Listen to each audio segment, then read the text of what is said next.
Hey, I'm Dan Harris. I am a fidgety, skeptical newsman who had a panic attack live on Good Morning America. To prescribe statins slowly for cancer production. That led me to something I always thought was ridiculous, meditation.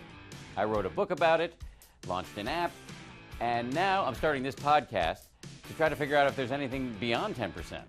Basically, here's what I'm obsessed with.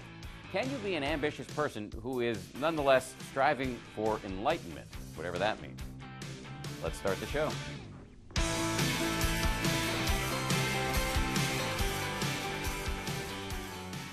Hey, welcome back. Today, we are once again going high geek, deep nerd. But I promise it's going to be interesting. Well, here's what I promise. It's going to be interesting to me. What we're talking about is something that for years American meditation teachers have largely avoided discussing with their students, although they discuss it among themselves. It's become something of a taboo subject. It's called the progress of insight. If you're a close listener, you will remember that we've talked about this a little bit with previous guests on the show, but today we're going deep. The progress of insight is another way of saying, and this is my translation, the stuff that will allegedly happen to you or that you will allegedly experience if you do a ton of a specific kind of meditation.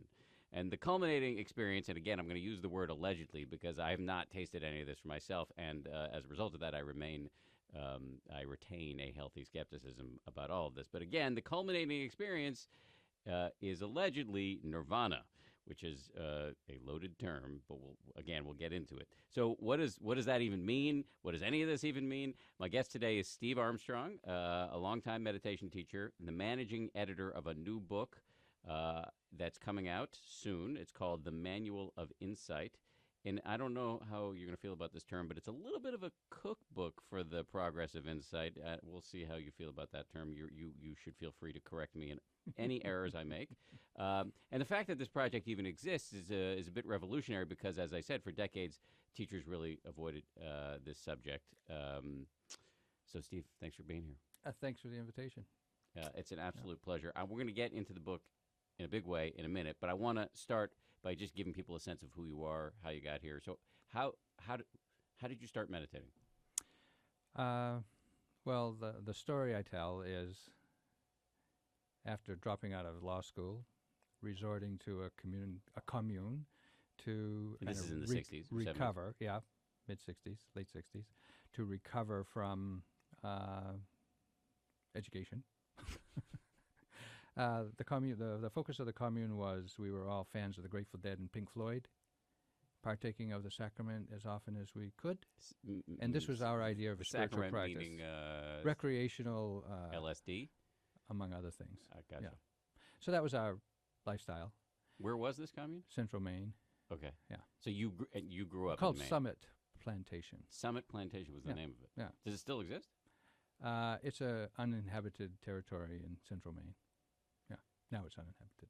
And but just by way of background, you grew up in Maine. You grew up in Lincoln, Maine, which is north of Bangor, which is where I started my TV career. Yeah. And you went to law school in Portland, Maine? Yeah. I went to the university in Orono and then law school in Portland, Maine. Undergrad at the university in Orono and then law school in Portland, University of Southern Maine? University of Southern Maine. First year only. First year only. So you hated it so much that you ran off to a commune. Yeah. And that's where you discovered meditation? No, I met someone who found a book called Beginning to See by Sujata, had little one-liners about mindfulness, and wrote to the address in the back for more information and found out that there was a retreat being taught in Bucksport, Maine, just an hour and a half from where we lived, at that very time. The last 2 weeks of what it was the original first 3-month course was open to beginners.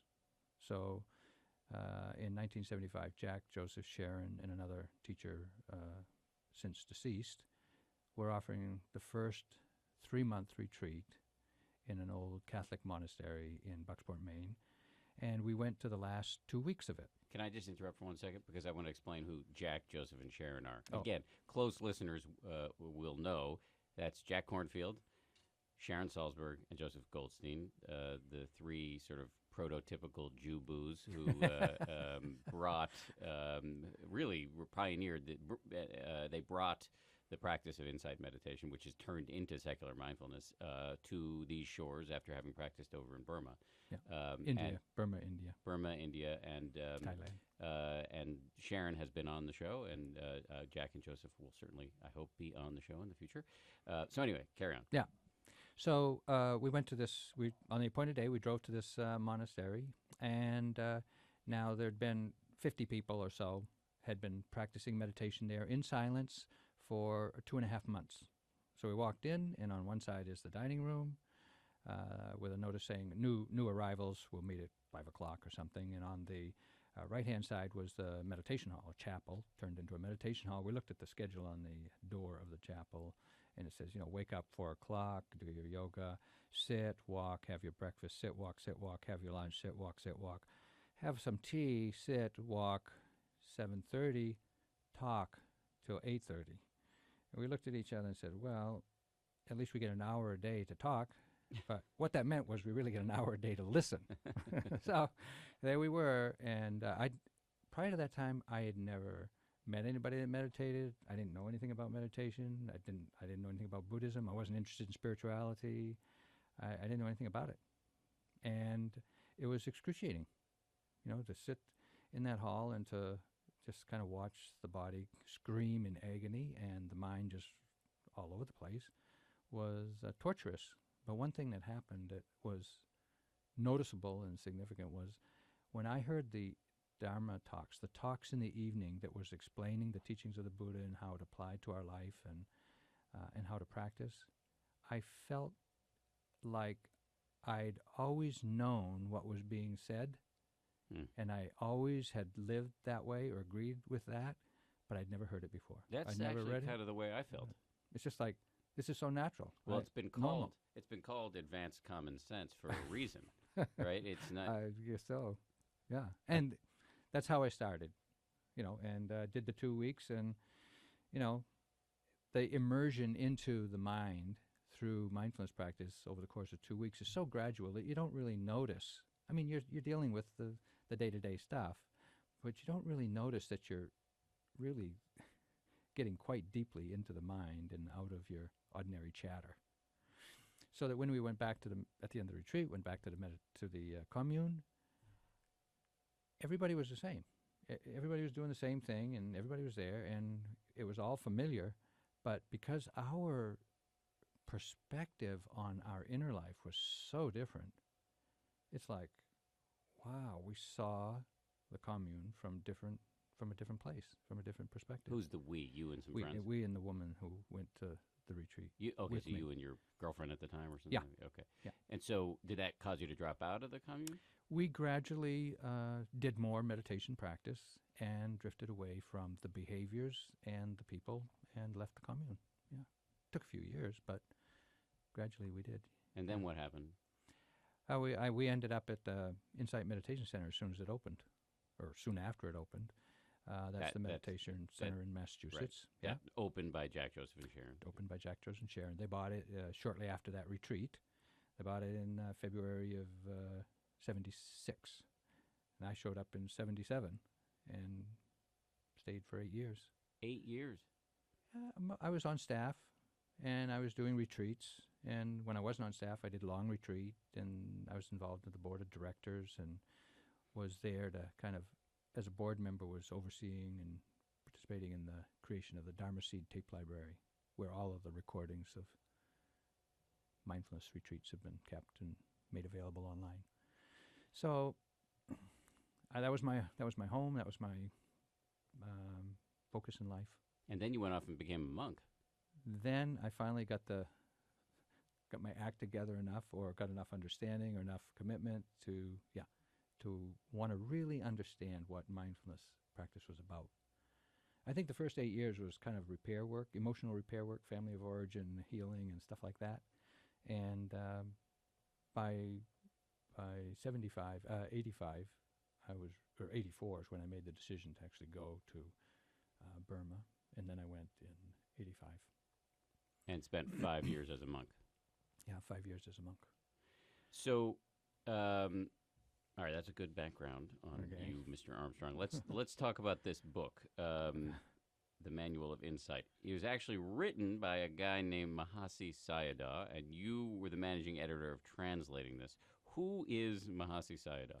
Mahasi Sayadaw was a very well known both scholar and practitioner in Burma in the last century. When there was a convocation of the Buddhist of the world in Burma in 1956, I think, he was like the second in the hierarchy of monks to attend. He was like number 2. He was very knowledgeable, and he was responsible for codifying and correcting the whole Pali Canon, which is the basic foundation of Theravada Buddhism. And Theravada Buddhism is kind of like the old school Buddhism, Old school of right? Buddhism. And so he's very well studied. And when he went to do his own meditation practice, he got what instructions was available to him, practiced, but made some adaptations for himself in practice, which ended up proving quite successful for him. And when he tried it out on his relatives who wanted to know what he was doing and how he was doing it, he found that lay people, householders like ourselves, could actually hear these meditation instructions and practice quite well in the course of a month or 2. Whereas prior to that time, if you'd wanted to get that kind of instruction, you'd probably have to ordain as a monk or nun for life, and it would take years to get that level of instruction and that degree of instruction. So he made a very lengthy study and practice, very succinct and available, accessible to us, to lay people. And basically, he wrote it all down, all the things that he experienced. And so I use this term cookbook. You gave me a little bit of a look. Agree, disagree? What about an operator's manual? Okay, fine, fair enough. I'll take that. It is. It's the how-to book. How to get enlightened. How to get enlightened, if you want to use that loaded term. But it is how to get enlightened. And Traditional Buddhist enlightenment. right. Yes. So traditional modern skeptic, me, I hear that and I'm thinking, okay, that's got to be a load of crap. Yeah, I can understand why. But why? Why is because, wow, we have this pretty kind of outrageous, kind of uninformed view of what being enlightened is. I mean, what do you think enlightenment is? You know, we have all kinds of ideas that, well, we don't know because we're not enlightened, right? So we have all these ideas, and he kind of reduces it right down to moment-to-moment life unfolding can be free of suffering, free of entanglement. Moment-to-moment can be known as it really is, the nature of being a human being. And when one wakes up to that very grounded, ordinary, this is the way it is for a human being, or other beings too, then we come out of delusion, we come out of illusion, we come out of the fantasies that we live in.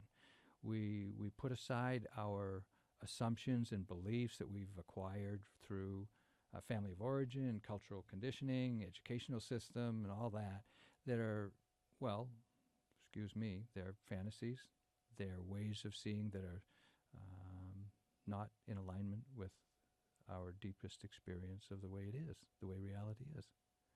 So enlightenment, nirvana, liberation, purification of mind, all of these terms that get thrown around that are pretty grandiose.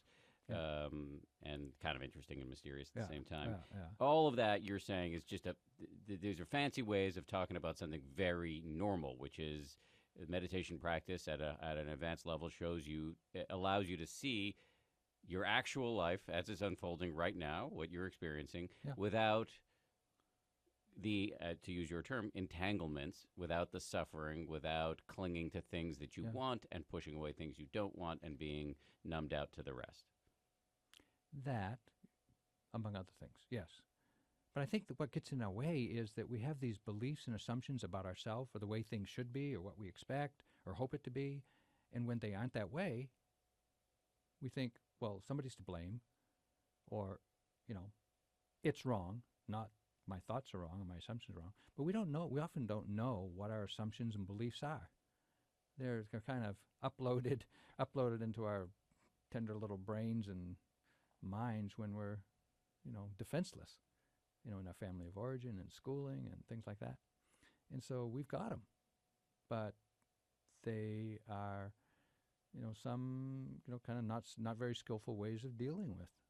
So are you conditions talking of life? Are you talking now about our resistance to enlightenment because we're taught to think that that's fancy and foreign and weird, or are you talking now about the obstacles to achieving enlightenment because of the latter? Both. Both. Yeah, because I think we have a grandiose idea when you hear the word enlightenment or whatever, we think, well, that's for people way back then or beings that are some kind of special, somehow different than me. And, that keeps it at an arm's distance. I don't think either of those things. I think it's just a sort of unproven religious claim. Okay. Well, it's something out there. Yeah. But when you have an idea of it, it gets in the way of actually experiencing it. Yeah, well, when you describe it the way you describe it, and with the way it's described in this book, it actually becomes less highfalutin. It's just about actually waking up to what's happening right now. Yeah, right. Waking up to having feeling, knowing this body and knowing this mind into infinite and intimate detail. Yeah, as it occurs. All right, so let's dive into the owner's manual, operator's manual. Never henceforth to be referred to as a cookbook. So how does it work? So if you do, this involves a high volume of meditation, right? So do you have to be in retreat to experience these experiences that lead up to nirvana? No, you don't have to be. But for most people, we need some guidance. And, I always say that it's easier to learn to drive a car in an empty parking lot than on a freeway. So if you get meditation instructions just on the way to work in your hustle and bustle and hurry, you're not going to have much time to kind of settle in, get familiar with it, figure out the terrain of your own heart and mind and how it works. So you go on a retreat. You go on a retreat and you got nothing to do except hear the instructions and try it. Hour after hour with some encouragement, some inspiration, you get your questions answered and keep trying. And even over the course of a day, you can see, oh yeah, something's happening. Over the course of a week or a longer retreat, as you know yourself, things happen. You get kind of removed from the chatter of your own mind, and you get to experience things the way they are a little more intimately. What I find definitely things happen when you go on retreat. No question. Yeah. I think a lot of them are terrible. So did I. but what I find fascinating about the progress of insight, other than the fact that it's controversial, and we'll talk about why in a second, is that basically the proposition is that if you do enough meditation, certain things will happen to you reliably and predictably. Yes. And what does that say? What does that say about the way the mind works? You will have a bunch of these experiences that, again, allegedly culminate in nirvana, which we will talk about. Yeah. But and people have been doing this for millennia. So there appears to be something here, and I find that very, very interesting. Yeah. But I've been, and again, I want to dive deeply into what these experiences and stages and insights are. But I've been meditating for, I don't know, almost 7 years now. I've done several retreats. I meditate a couple hours a day right now. I haven't had any of these experiences. So what does that tell you? That I'm a complete idiot, or that one needs to do a high volume of meditation in order to experience these things? Well, it took me 8 years. So you got another year to go, Dan. Took you 8 years before you tasted any of this stuff. Before I really, the little samadhi, the little concentration effects that I've had, but before I really got to the practice where the mind could do its thing, that was in my eighth or ninth year, and that was when I was more continuously in retreat as a monk. Right, but so I'm not going on retreat as a monk. I have a baby. That's not going to happen. So, do I have any shot at experiencing any of this stuff? Sure. You're building up your potential all the time. Your daily meditation, an hour a day, 2 hours a day, really is important. That's what keeps the thread of it going. And it's like as you become familiar with how the mind works, and you see how the mind works, it's not what you think about your life; it's what your life actually is that's important. And once you start looking at that and you start seeing how the mind works, then you can put aside some of the reactivity and some of the recreational distractions that you indulge in, and actually see the mind. Now, there's many different spiritual traditions that have existed on the face of the earth and still do, and they've discovered some elements of this, whether it's ecstasy or bliss or oneness of mind, unification with the whole, great loving kindness, whatever. There's just lots of different experiences that some people, some religions, claim as this is it. It is the big it. This is the end. This is the goal. This is the purpose of life, of religious practice. And the Buddha practiced those practices and discovered those conditions, those experiences, and he realized this is not the end. This is not the goal. This is a scenic turnout on the route. So as you practice and the mind is allowed to just do what it does best, which is to know things as they are, ecstasy will come. Bliss, joy, ecstasy, rapture, just pass out, indulgent pleasure. These are all things that happen during the progress of insight. They happen at a certain stage in this progression of insight. And we call them the spiritual goodies. It's a spiritual goodie phase of practice where effortless energy and just soaring faith and unshakable equanimity, things like that. All right. Well, but very attractive. Yeah, no question. Yeah. But before we get too deep, let's just go step by step. So Yeah. what's the first? So if I've done enough meditation Yeah. and I start to enter this progressive insight, Sure. right? Yeah. What's the first thing I will experience? The first thing that you're going to know clearly is in every moment, I'm experiencing something. Something's being known. I'm feeling the body, I'm watching, I'm hearing sounds, I'm seeing sights. And so there's this knowledge called knowing of the nature of the mind and the body. Each of these stages has a pretty elaborate name. Yeah, I love it. I've yeah. said this before, but Yeah. it's really something out of Dungeons and Dragons, but I love it. So, okay, Yeah. the first, the first knowledge is Yeah. called the knowledge It's called of. nama rupa, but it means the knowledge of mind and body. Okay, so and this it's- is the first. So basically, in the first. What's the term for the stage? The first stage. We'll call this the first knowledge. Okay, the first knowledge is that you have a mind and a body. Yeah, and you know that in every moment something is being known. This is basic awareness. Okay, so maybe I've hit this. Yeah. Oh yeah. For moments. But there's a lot of time we're just living life and we don't really pay attention to what we're doing. We're on automatic pilot. Yeah, most of our lives. Yeah. Well, that's when you come out of automatic pilot and you realize, oh, this is what I'm doing. This is what's happening to me. Oh, I'm breathing in, breathing out, walking down the street. Oh, hearing sounds, getting excited, getting angry, feeling bliss, whatever. So you're feeling happy. basically the first Yeah. knowledge in this progress of insight is just basically just waking up to the raw fact of existence. Yeah. That you're experiencing things, that things are happening and you are experiencing. That's it. Experiencing them. That's Okay, it. so what's Yeah. stage number 2? That seems to appear because of your actions. Because I'm meditating, this is what's making it happen. But later, as you keep paying attention, you're going to realize that, hey, things happen because of causes and conditions. They're not just happening randomly, And the way we train people to see this in retreats is we say, when you sit down, just have the intention to sit still. And inevitably you'll find yourself moving, scratching an itch, adjusting your posture, opening your eyes, swallowing, and doing all sorts of things without having noticed that you had the intention to do it, right? So the body doesn't move unless there's an intention. So what we do is we start paying attention to intentions, and then we see that, hey, the body is dependent on the mind is dependent on the body. So this is the knowledge of conditionality.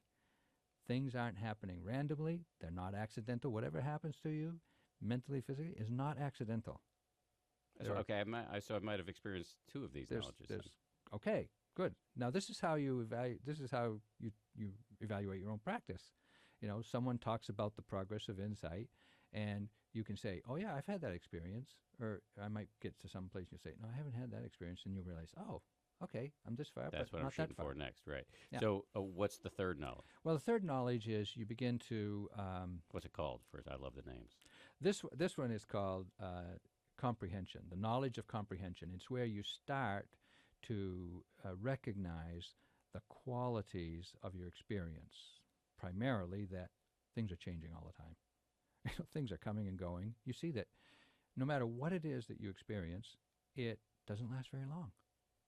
So you begin to understand the characteristic of phenomena is that they're impermanent. Everything is impermanent. Okay, I've had this experience. Yeah, sure. Okay. But along with it comes this the second characteristic or the second knowledge, which is the knowledge of dukkha. Now, Suffering. Suffering. It's both dukkha is suffering, obvious physical and mental suffering, but there's this other thing called viparinama dukkha, which is the dukkha of change. You know, you might have a good sitting for a while, and then it changes and it becomes painful. So the pleasure of the good sitting really isn't stable. So when you begin to see that things aren't stable, they even if they're pleasant, they don't stay pleasant. So when they change, then you're left with this dukkha. So characteristic. let me just jump in there for a second, just Yeah, for the yeah. for the uninitiated. Dukkha, Dukkha, Yes. is the Pali being the language that the Buddha spoke, ancient Indian language. It's the Pali word, often translated, often mistranslated as suffering. Yes. The Buddha's principal pronouncement, or most famous pronouncement, was life is suffering, life is dukkha. But that really is a simplistic way of understanding it. It really is that life is going to be unsatisfying if you cling to things that will not last. Yes. Would be one way of Yeah. saying it. Yeah. And so you said before, dukkha is like that. Double dukkha is straight up raw suffering when Yes. things suck. Yeah. But then there's the other kinds of suffering, which is you see that something that is right now good, Changes. eating a bowl of ice cream, could make you sick later, and Yeah. that is this suffering that is inherent in everything Yeah. in life. Things don't stay the same, or change. We live with this insecurity. We live with this instability. No matter how much you put into, your relationship, your job, your finances, your house, your kids, your whatever, no guarantee. Things are unstable, right?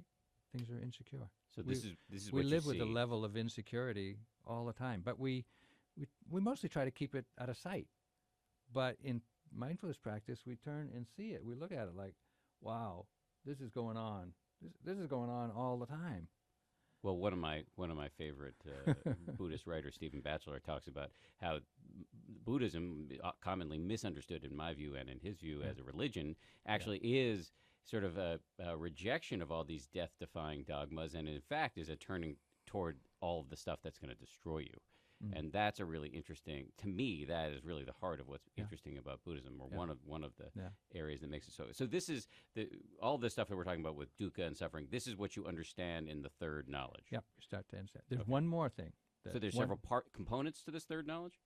Is that what you're getting at? Yeah, there's three characteristics that we're going to begin to see: impermanence, unsatisfactoriness, and the third one I'm going to call conditionality. Conditionality means that things arise due to causes and conditions.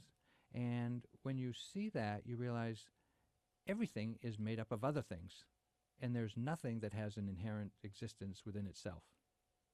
Kind of heavy-heady, but what this means is things are, our mind is kind of out of control. We can train it, but we can't prevent certain thoughts or feelings from arising in the mind. They just come, don't they? Due to causes and conditions.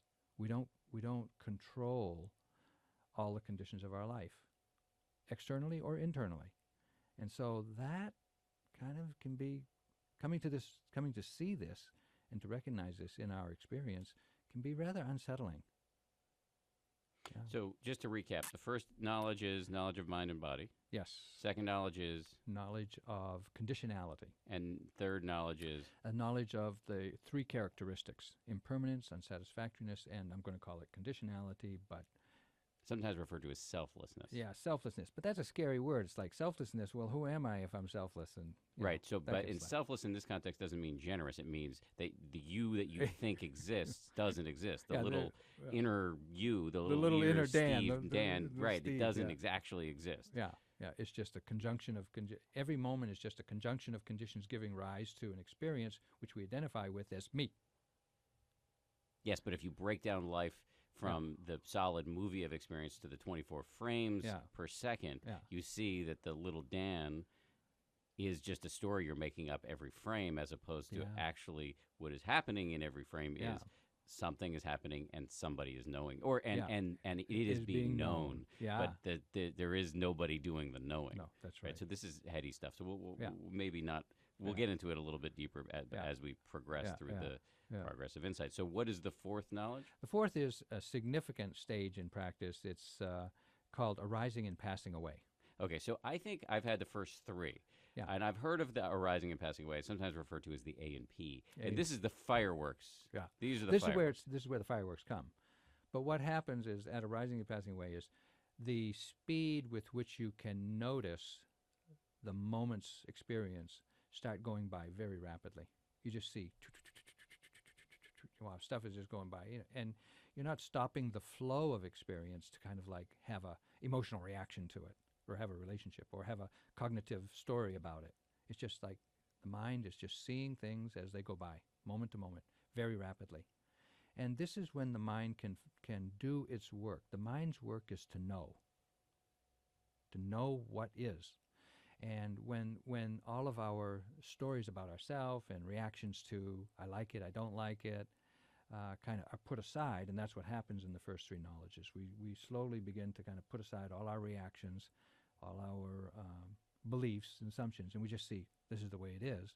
Then the mind is able to do what it does, and it gets just really lit up.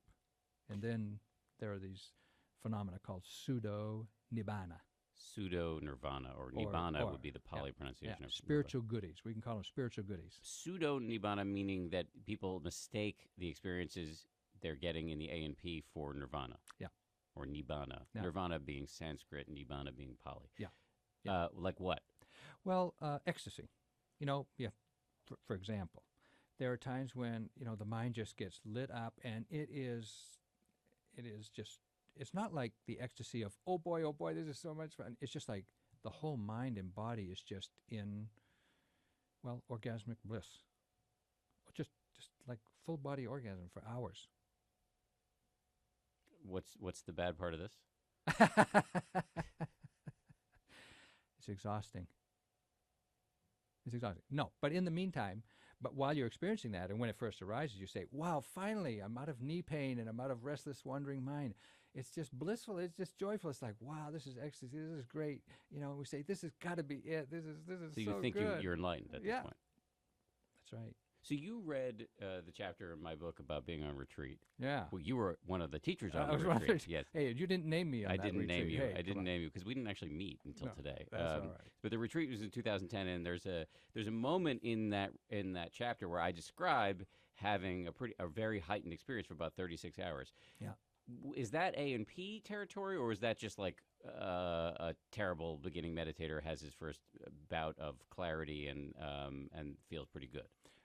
You had a lot of samadhi, Samadhi which is being concentration. continuity of Yeah. mindfulness and purity of mind. Purity of mind opens the door to all these spiritual goodies. So you'd get some taste of, tranquility and joy and ease and clarity and a lot of confidence. You had a lot of confidence Mhm. during that bout. And these are all manifestations of some of the pseudo nibbanas or the spiritual goodies. But you don't think Yeah. technically I was in the fourth knowledge there? You can't say you kind of like go through a door and then you're there. It's more like it kind of as a cutting edge, we could say you step through the door, but you fall back into the third knowledge and you don't stay in there all the time.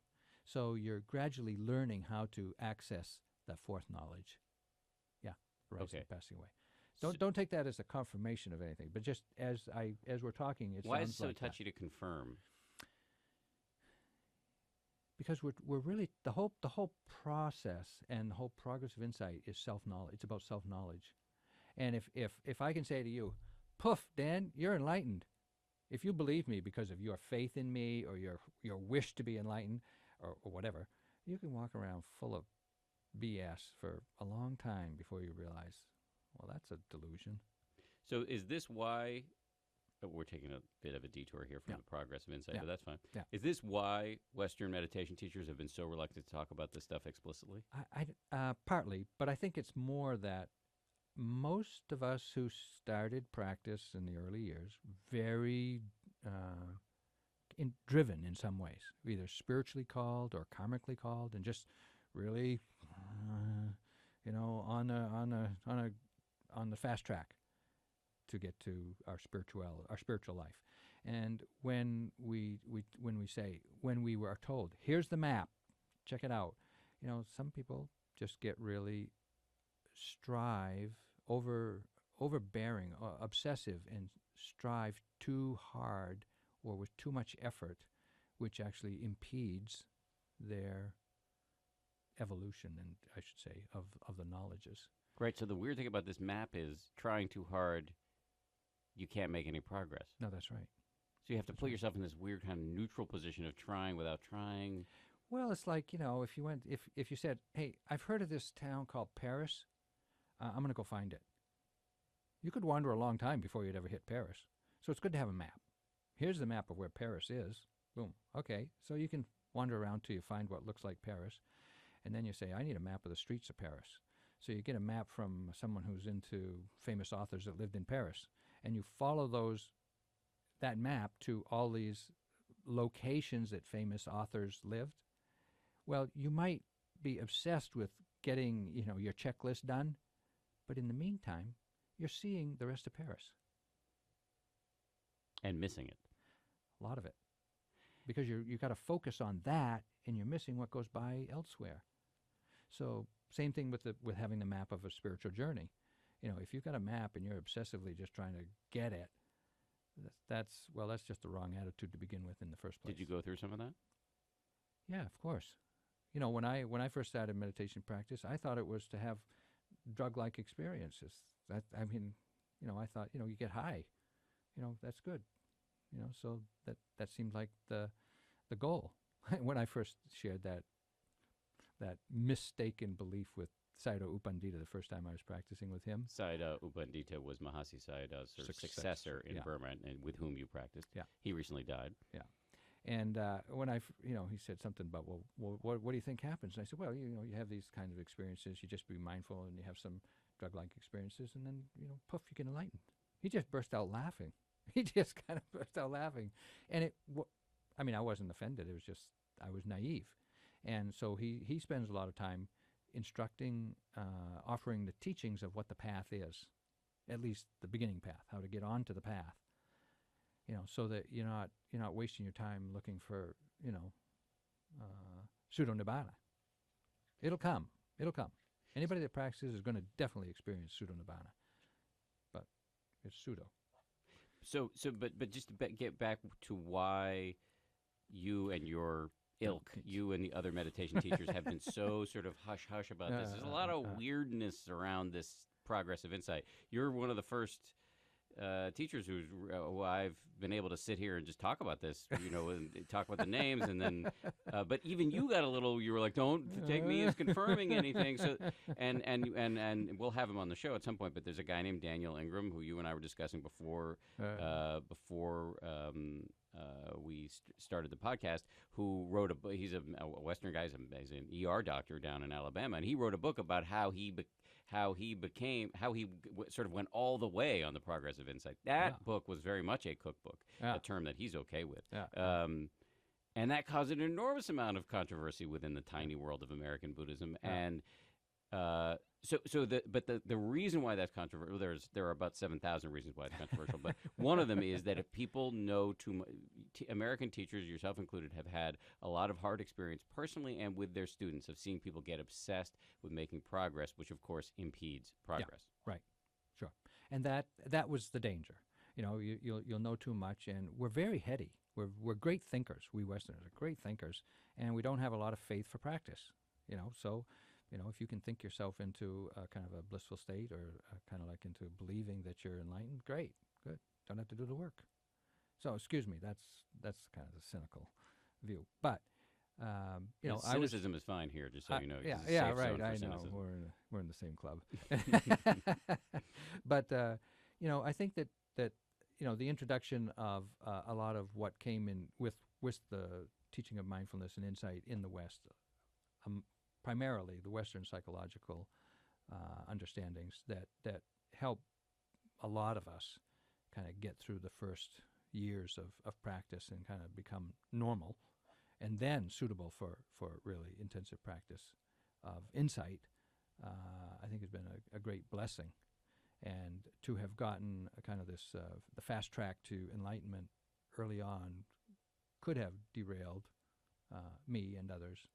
I mean, I heard about it a little bit, but didn't pay much attention to it because it didn't seem real to me, frankly. And it wasn't until I got to Burma that, it became apparent that this is what's happening. Gotcha. Yeah.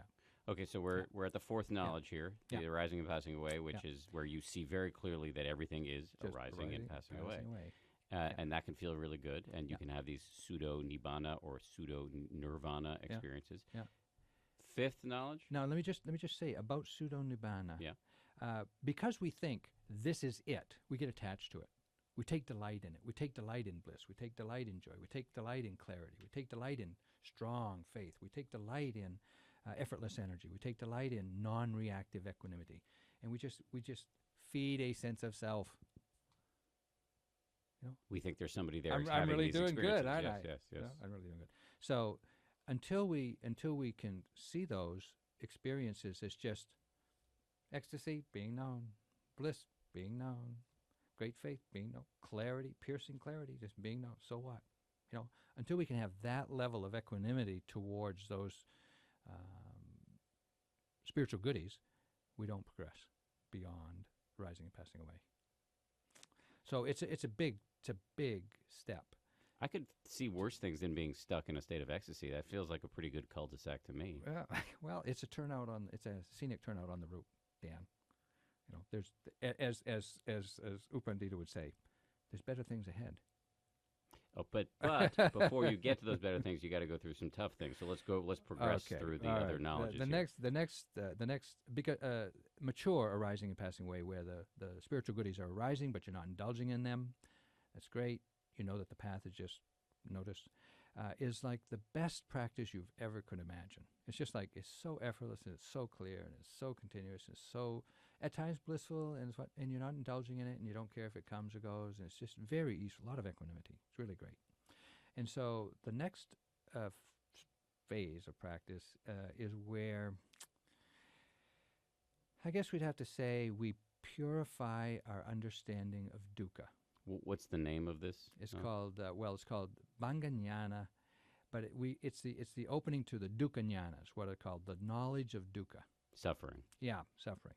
And this is one of those. I didn't mention it before, but this is the second, what we call the rolling up the mat stage of practice. This is where practice is so hard. I mean, people freak out and roll up their mat and leave. Yeah, we just want to roll up our mat and go home. So this comes immediately after the awesome stuff of A and P. Yeah, right. So, and again, the name of this knowledge is?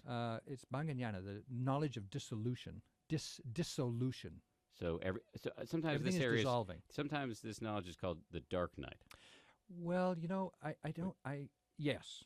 People don't like this. Some people don't like this. People don't like this. Some of it say it's the dark night of the soul, similar to the dark night of the soul. I don't know what the dark night of the soul is, but there's some of the similar characteristics. But I'll also make a distinction if you want me to. But when you begin to open to the fact that everything is arising, passing away, and everything is unsatisfactory, changing, and it's out of control, suddenly or gradually you begin to recognize, up until this point, I have to use three-dimensional, objects are arising and they're being known. Another object arises and it's being known. Object arises, being known, and it's very fast.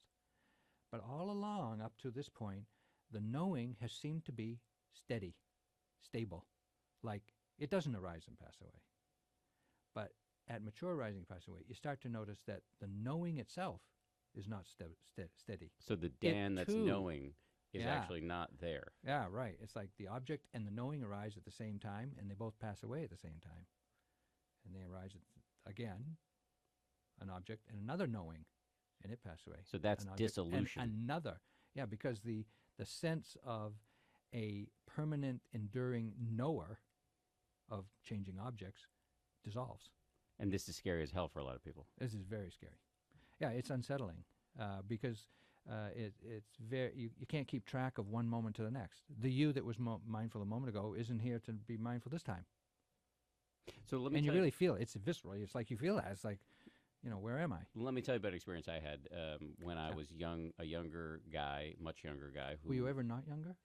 I'm 45 this summer, so I'm not Whoa. so super young. Yeah, So okay. when I was very young, Yeah. I had a recurring panic attack when I would smoke weed, and the contents of this panic attack were that it was like my brain was turning over in my head. Everything that was happening was happening right now. Oh no, this is happening right now.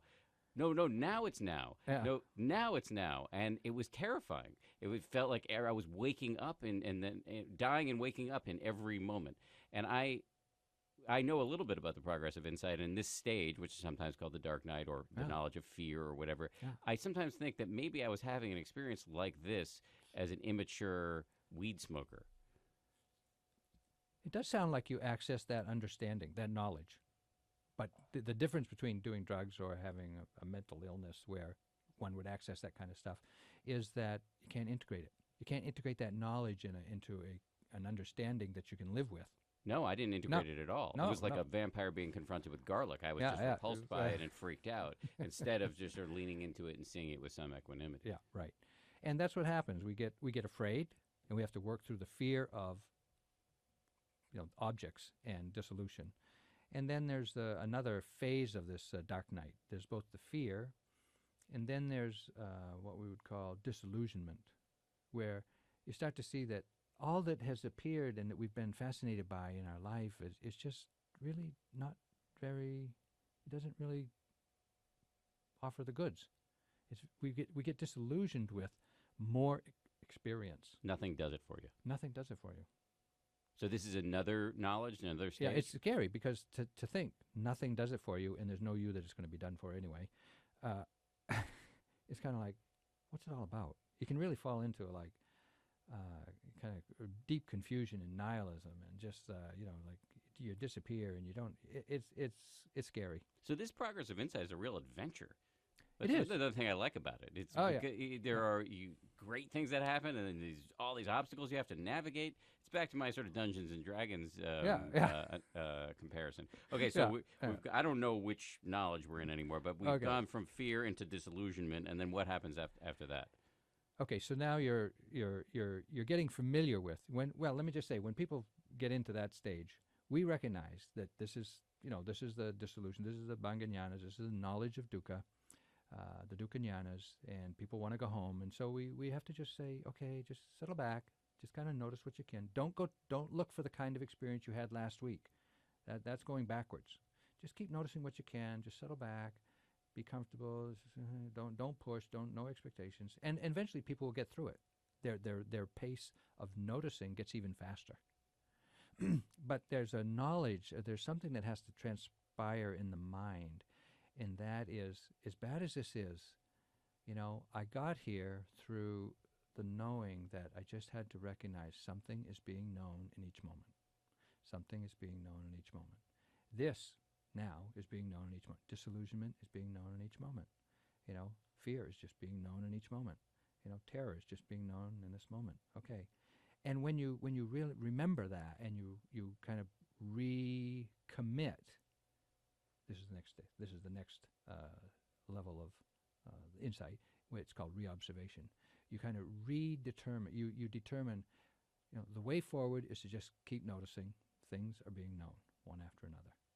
This is called reobservation. Reobservation. That's the name of this That's stage. the name of this stage. Yeah. Okay. Because you reaffirm again. You're just observing. You're not judging this as, I mean, if we were judging our experience as good or bad and saying this is skillful or not, you would go home. You would not practice. You wouldn't know how to practice. You'd need a teacher. You need a teacher, a skillful teacher at the Dukkha Jnanas to help you navigate it skillfully. If you don't have a skillful teacher, or you don't have a teacher that you can have faith in, to trust, to guide you, you'll end up really disturbed. And again, the dukkha and jhanas are the knowledges of suffering that happen after the fireworks of the arising and passing away. So that's like sort of the valley one has to... the valley of death. Right, That's quite right. literally, because you're seeing right. everything dies. Yeah. So, okay, so we're in reobservation. We're starting to emerge out of the valley of death. Yeah. And what's the next? What happens? What's the next stage? There may be I haven't got it quite in my mind right now, but you're on your way towards more equanimity. And that is the stage, equanimity. This is the stage that we're headed towards. And gradually, we haven't seen it because we've been so fascinated with the variety of objects that we've been noticing. We've been so fascinated with the spiritual goodies, and then we've been so obsessed with preoccupied with the dukkha jnanas. We haven't noticed that the stability of the mind to be with these changing objects has gotten stronger and stronger and stronger to now where it's just so equanimous. Anything can arise, and we don't react. Anything can arise, and we don't react. The best possible, spiritual goodies can arise, no indulgence in them. The worst terrifying, fearful dukkha that you can imagine arises, no fear of that. Equanimity. Unshakable, steady observation. This is the way it is, moment to moment. So you've had this, okay, so here we are, we're about to get to the sort of culminating experience in this adventure. So to start out with some basic understanding of the way the mind works and during the progress of insight, and then you hit, the mind is steadied and concentrated and seeing things clearly, and you hit these, the fireworks of the arising and passing away, sometimes called Pseudo Nirvana, or sometimes, I love this term, corruptions of insight. Now, let me just explain what that means. Okay. The spiritual goodies arise because you have good practice. But as soon as they arise, they become an object of indulgence or feeling gratified. It's that gratification with those experiences that is the corruption. Joy is not a corruption. Tranquility is not a corruption. Faith is not a corruption. Clinging to them is the corruption. Indulging and clinging to them. That's the corruption. So we started with the basic understanding of the mind and the body and conditionality, and then we enter into this A and P, where we have the pseudo nirvana. Then things get scary. We're in the so-called dukkha jnanas, the dark night, the valley of death, whatever. There's a bunch of stages of this, and then you start to emerge with reobservation, where you fall back onto the real anchor, which is that mindfulness, which is just seeing things clearly. And then you get to this really cool area called that. And again, I've had no experience with any of this. This is just my understanding from talking to you and reading. You have equanimity, which is like everything's cool. You're just cool with everything. Yeah. And out of equanimity, this is where we get to the big N word here. Okay, now let me just prep you a little bit. Okay. When the mind is in this equanimous, it's not a state. It's like moment to moment. It's just not reacting. It's just there. It's there. It's there. Things are going by extremely rapidly, and even the sensations of the body are going by so fast. You don't stop the flow of experience at all, and it just for myself. When there was strong equanimity, it just the tangibility of the body feels like mist. That's as heavy and as thick as the body is. It's like mist. Okay, and so the mind is very light too. It just doesn't get entangled in anything.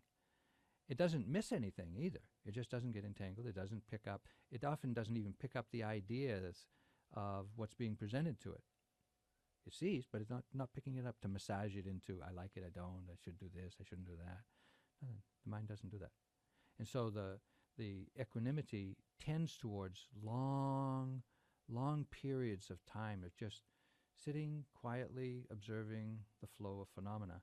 Time gets distorted. You sit down, you seem to take 2 or 3 breaths, and a couple of hours has gone by. You get some real time distortions that are phenomenal. Okay, now what's happening is the objects are being seen quickly and recognized quickly, and when I have no reaction to them.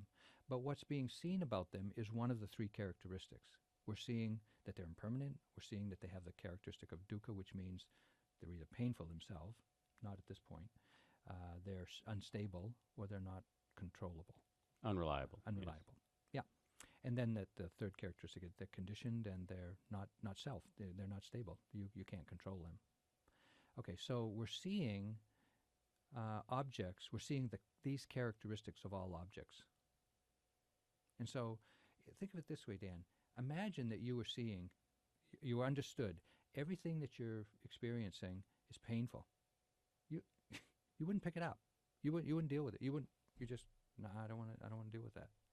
Or if you realize this that I'm looking for to make my life 10% happier is unstable. It doesn't last. It might be 10% happier today, but it's going to be 10% less happy tomorrow. Why do that?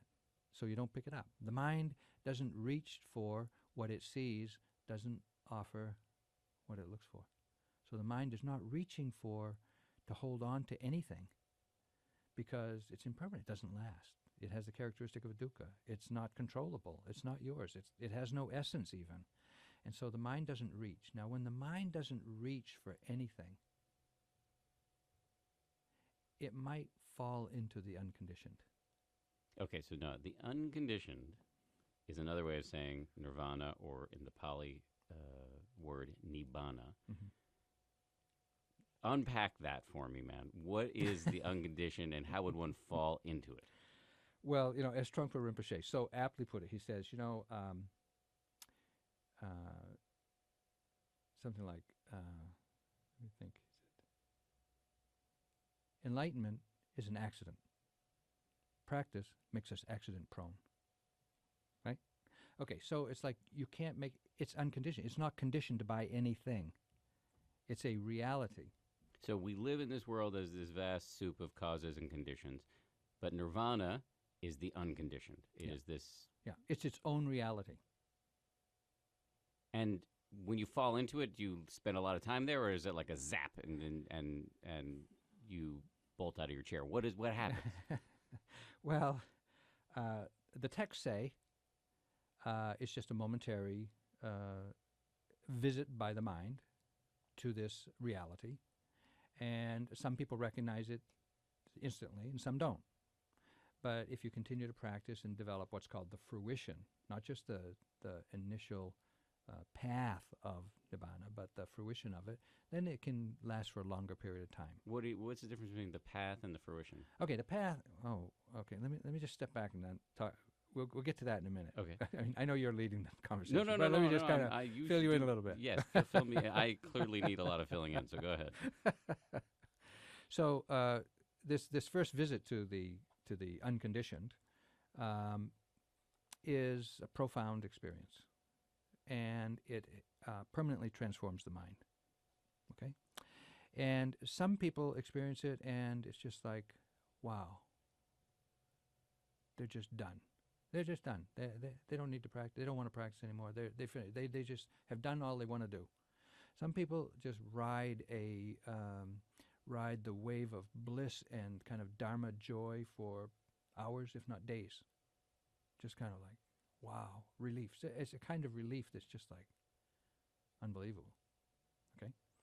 So what happens is that all along in our practice up to this first taste of the unconditioned is we've been purifying the mind, purifying our understanding, and we're becoming more confident that this is the path to the end of suffering, clinging, the end of clinging, release suffering. And that at some point we have kind of looked at all of our doubts, looked at all of our, is it possible really? Is it me? Does it work for them? Does it work for me? Can I do it? Da, da, da. All that stuff has been seen as just another moment's experience arising and passing away. And it is said that at the point of first accessing the unconditioned, that doubt about the teachings of the path, the Dharma, and the ability to practice in this way is uprooted. Meaning it's not just suppressed through concentration, it's uprooted from the mind, never to appear again. But also it is said that this belief in this, the little Dan or the little Steve that's in here that this is all happening to, that belief is also uprooted from the mind at the access to first access to the unconditioned. But what is it? But what is you've had this experience clearly? So what does it feel like? What is it like? Not supposed to say. Why are you supposed to say? This is where things get weird. Why are you not supposed to say? It's not that we're not supposed to say. It's in the book. It's a non-experience, if you will. You could have to say it's a non-experience. So what's so great about it if it's a non-experience? Because it has this powerful effect on the mind. But what's so great about it in the moment you're having the experience if there's nothing to experience? That's the greatness of it. Because at this point, you have seen that every moment's experience has this characteristic of dukkha. Suffering, right. Okay. Nothing's going to do it for you. And so now there is this experience of no dukkha. I see. So No it's dukkha. like a weight has been lifted or something like that. Yeah. So Yeah. it's like nothing's going to do it for you until everything does it for you? No, I wouldn't say everything does it for you. I think you still realize that nothing is going to do it for you like you had thought before. But now your understanding of what happiness is forever changed. So switch seats with me mentally here. If you were in my chair and you just listened to somebody describe this adventure that culminates in a non-experience that permanently changes the mind, would you believe any of this? No. Probably not. I would be skeptical. I would say, yeah, but so why? Why would I want to do that? And so, can you prove it? And tell me about it. And something. Show it to me. Can't do that. But the experience of it is real. And you're just saying that based on your own experience. Once you taste the experience of the unconditioned, you know what it is. Okay? But there's a lot of controversy around this because Yeah. we're talking about the understanding of enlightenment from one school of Buddhism. Yeah, and there are that's many right. schools of Buddhism. Yeah, that's right. And so if you sit with a Tibetan monk and talk to them about the unconditioned, Oh, yeah. they're going to look at you like you're crazy. Oh, Kind of yeah. like, Oh, sure. Yeah. Oh, in fact, one of my colleagues who does practice with Tibetan teacher described this kind of experience to his Tibetan teacher, and his Tibetan teacher didn't. There's nothing in Tibetan Buddhism that would value that. Okay. Well, it's just different. Probably a great Zen master from Japan and a Chan master from China and a Tibetan master from Tibet and a Ajahn from Thailand and a Sayadaw from Burma, if they all got together and talked about their, most liberating experiences, wouldn't be able to understand each other. But that doesn't mean it doesn't actually work. There's some cultural stuff there, and there's some how you frame the experience. But when you take the Buddhist teachings on the Four Noble Truths, that there is this experience of suffering. And once you come to know suffering, really what the suffering is that he's pointing to, then you begin to understand or begin to get an idea of what the end of suffering is going to look like. And when you taste that end of suffering, then you confirm for yourself, oh, that's it. That's it. so Phew. So you have all of these different schools, and they have differing maps of enlightenment, Sure. right? Everybody's so we just talked about one map, but Yeah. there are other maps. Yeah. Do you ever have a student who starts studying under you and starts showing landmarks on other people's maps and other traditions' maps? Well, I don't know. I don't know too many details of other maps, but I do know that when other students from other traditions come to me and they talk about their experiences, I can locate them on my map. I see. So I can say, oh, well, that sounds like, this is how I would understand it from my perspective, from my map. And, having talked with a lot of students who practice Tibetan teachings, there's a lot of overlap. But there are places where, it goes dissonant and kind of fuzzy, and you can't kind of overlap. You can't lay them over as a direct fit. There was an effort here in the West to form something called the contemplative development mapping projects, where they would sort of lay Yeah. the maps over each other and see Yeah. if they could Yeah. see what the common Yeah. goalposts are. Yeah. But we finished the progress of insight, or one part of the progress of insight, with the Nirvana experience. But the fact is that actually this is just the beginning. It's called stream entry. You Yeah. enter the stream, Yeah. and then you actually go through this progress Again. Yes, and then the second time you have a Nirvana experience, it's Let me just correct. Sorry. It's not the second time you experience I Nirvana, see. because remember I mentioned the path path. of fruition. Yes. The path is the first moment of experiencing or the realizing Nirvana. But then with training, you can develop the capacity to enter this state, or enter, we'll call it a state, the state or this reality of Nirvana or Nibbana for extended periods of time. But this is a special training of the mind. So you might stay in this experience, realization of Nibbana, for a minute or two or 5, an hour, more. Okay, so those are fruition moments. Yeah, those are fruition. That's not second path. No, That's not the second experience. No. All right. Okay. No. Okay. So we can experience or kind of realize Nibbana many times before one moves on to second path. and then the second path, and I don't want to get too deeply into Yeah. this because we don't have that Right. much time left. But Yeah. second path, you are at this point a once returner, and then the third path moment is a non-returner, and the fourth is an arhat, which is a fully enlightened being. Yeah. Um, What's that all mean? Yeah. Yeah, well, I want to ask you. So, can you even say, or are you allowed to say where you are in this progress, and why can't you if you can't? This whole lineage comes from the monastic tradition, and the rules of the monks were not to. They weren't prohibited from sharing their personal realizations and attainments, but if in the process they deceptively led others to believe their attainments, it could damage others' faith. And so monks were very cautious and just don't talk about their attainments. So you're not allowed to say, No, nobody's preventing me from saying anything. but you don't feel comfortable saying, I'm a once returner, No. I'm a non-returner, or whatever. No. But don't you see how that's a little like there's like this Yeah, code weird, of silence, like mafia thing? Like you can't tell me where you are on this map. Why not? I'm still on the map. I'm still I kind of asked trudging along. I asked you. Joseph Goldstein, who was referenced before, who's my teacher and has been a teacher for you for many years. I once asked him, "Where are you?" And he said something like, "I'm somewhere between the first and the third, or something along those lines." But basically, people feel that there is this omerta. You just really are not supposed to say where exactly you are on the map. That's you know, I respect Joseph's, you know, hedging, if you will, and kind of clarity without specificity. I think that's probably as skillful as we can get. Do you guys?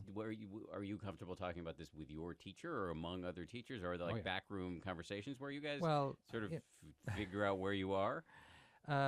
Something like that. You know, when I first started teaching the 3-month course with Joseph, Sharon, and a couple of other senior teachers, we did take 1 year of teacher meetings during the 3-month course where we all spoke about our what we considered our best, clearest, most liberating, whatever experiences, both practicing concentration or jhana, as well as practicing insight or liberation.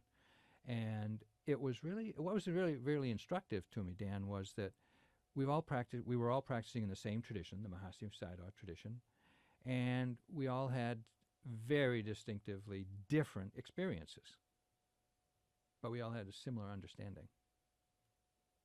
So, but was that like a kind of like a measuring, public, measuring of where we are on the path? Well, we were just it was just very we were sharing with each other what our. But don't you get into comparing mine? Oh, look, Joseph's so much farther ahead of me. That's for people who haven't got to the first stage. I see. You can't understand this conversation Comparing mind is one of those grabbing things, conceit. I see. Comparing mind. So by the time you get to the first stage, you've uprooted a lot of that comparing mind. Okay, so I have two. It still hangs in there till the end, but. Gotcha. Yeah. So, but that actually leads to my next question. I have two final questions I want to ask you. Yeah. One is, You've gone, you won't say how far, but you've gone somewhere, some pretty far on the progress of insight, I would imagine. Do you retain the capacity to be a jerk ever? Oh, I practice that daily. If you've gone through this adventure many times and you've experienced nirvana, how can you still be a jerk sometimes? Jerkism is an evaluation usually from other people's eyes. No, I know when I'm being a jerk. Yeah? Yeah, absolutely. I think it's being human. I think of it as being human. And in some ways, we become more human. Maybe not careless in being a jerk, but there are times we still have our conditioning. We still have a lot of personal, family, cultural conditioning, which just comes out in, being carelessly saying things, doing things that, well, are coming from a place of delusion. We're not free of delusion. So you're not fully enlightened yet. No, we still have a lot of aversion, still have desire, still have conceit and pride, and these things come out in ways that harm others or hurt others or shock ourselves even. And so, yeah, none of us like to think of ourselves as a jerk all the time, but we do. We all have some, relapses, I'd say, from our most mindful and ethical and wise place that we visited. So here's my final question. So I've been playing the skeptic, but the fact of the matter is, while I am actually genuinely a skeptic, I'm really curious and want to experience some of this stuff for myself. Is that really possible given the reality of my life? I have a crazy full-time job. I've started a company. I write books. I have a baby. I will be able to do a retreat a year and a couple hours a day of sitting, which is pretty good. Yes. But took you 8 years. You had to become a monk before you started really getting down the path. So that makes me feel a little dispirited. No, don't. I'll tell you why. Because the all that you're doing, the practice that you're doing, the retreats that you do, even if it's once a year, the daily practice, and the keeping yourself informed, talking about Dharma with other people is inspiring. It keeps your mind headed in that direction a lot of the time. And it's not only silent retreats that's going to mature the mind, mature the paramis. The paramis. What is the paramis are the forces of purity in the mind. Generosity, loving kindness, understanding, truthfulness, energy, resolve. Yeah, but all that I understand is all to the good, and it does prepare the mind for this. But don't you need to build up some concentration? No. Really? No. Yeah, I mean, no, mistake. If you build up the paramis, and in your daily life, you always have, every day you have ample opportunities to practice the paramis. Patience, generosity, loving kindness, non-reactivity. You've got to practice that every day. If you make it a conscious practice, you are preparing the soil of your mind for liberating insight. And there are those among us who, didn't get enlightened, didn't get their first stage on retreat. They hit household. They hit stream entry, their first path experience, whatever lingo you want to use, not on retreat. Yeah. Okay. So this could happen in my bedroom. All depends on what you're doing. Right. I didn't mean that in a boudoir type of way, but I meditate in my bedroom. Right. So this could happen in my bedroom. Sure. Yes. Yeah. It's I don't want to set if you inform yourself, read the book, study the book, whatever, find out what's involved, practice the paramis, daily, do your daily practice, do a retreat when you can.